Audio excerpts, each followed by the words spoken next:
Welcome, meeting makers. I'm your host, Lauren Green, meeting coach and facilitation trainer, here to help you unsuck your meetings one episode at a time.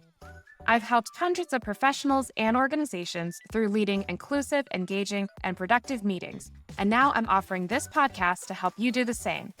Think of this podcast as an ongoing workshop, where each time you tune in, you'll get a bite-sized nugget of knowledge you can apply right away. If you lead meetings or might someday, you're in the right place. Let's make your meetings work.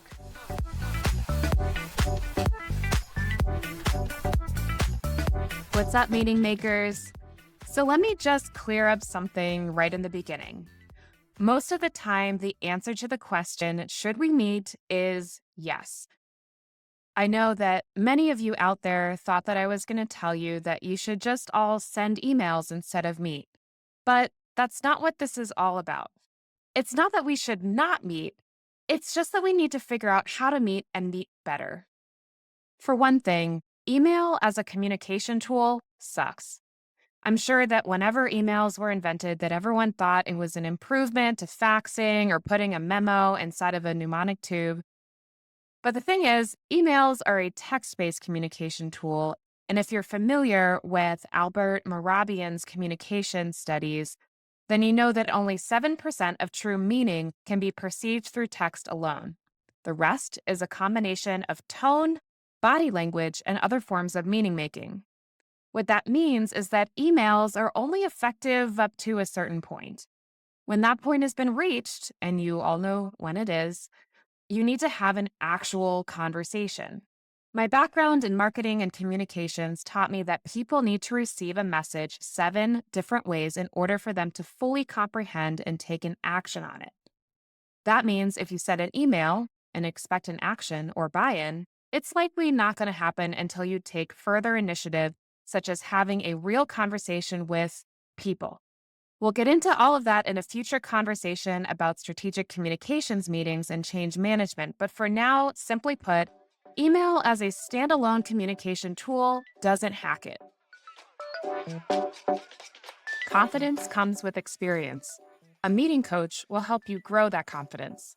We'll work with you to find and grow your facilitator superpower while giving you just-in-time tools that align to your unique meeting needs. We offer 3- and 6-month customized meeting coach programs, as well as one-off coaching sessions when you need them. In each session, we'll discuss your agenda, walk through new modalities, and give you time to practice teeing up activities. Our coachees have said that working with us helped them feel more confident to lead meetings that meet goals.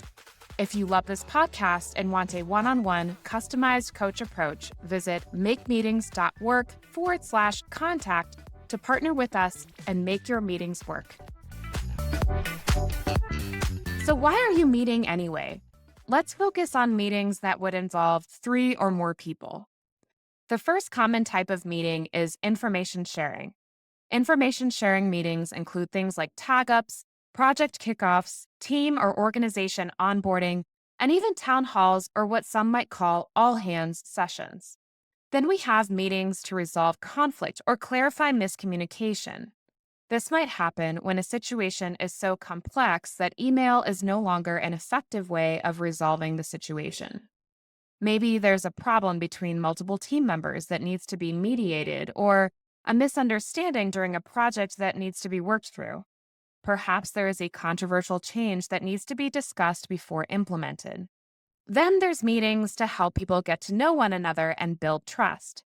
This is an important type of meeting that probably doesn't happen as much as it should. It's important to have team building and trust building meetings, especially when you have new team members or when there has been a big victory or loss. There's also meetings where we need to create a vision or brainstorm ideas or solutions. Sometimes this starts by meeting with those we serve to better understand their challenges, or perhaps we are trying to think about how we might change or adapt a product or services to better meet a need. And the other big category of meetings is when we need to make a decision.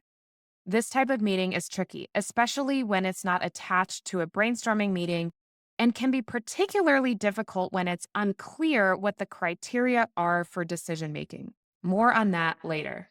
If I missed one, please let me know, but for the most part, meetings fall into one and usually more of the categories I listed. Now let's talk about reasons not to meet. I'm completely open to opinions on this, but there is really only one reason not to have a meeting, and that is if the situation is so urgent that there isn't time. Urgent emergency situations generally call for quick decisions. In an emergency, there's no time to meet and discuss options. The problem is, we often think that situations are more urgent than they actually are.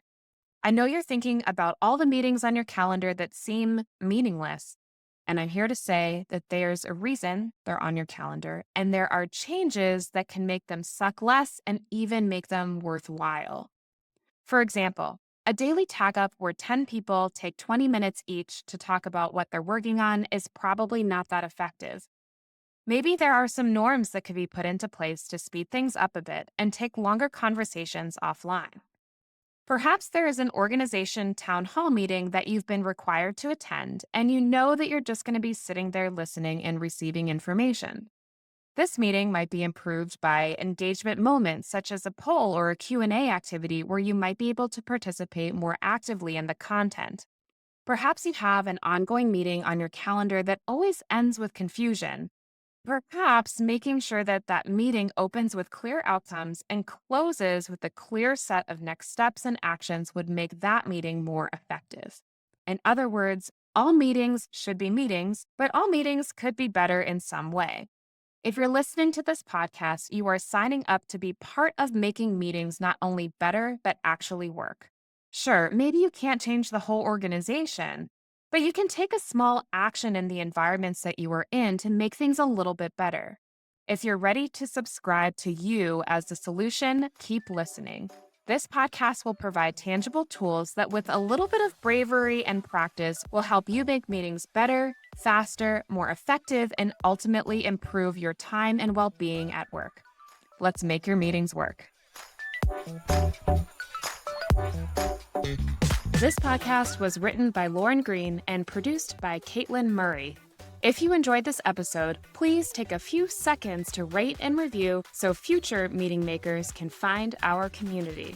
Download a visual summary of this episode in the description and be sure to join the conversation in our Meeting Makers Facebook group. Want help with your next meeting? Reach out at makemeetings.org/contact and we'll set up time to chat.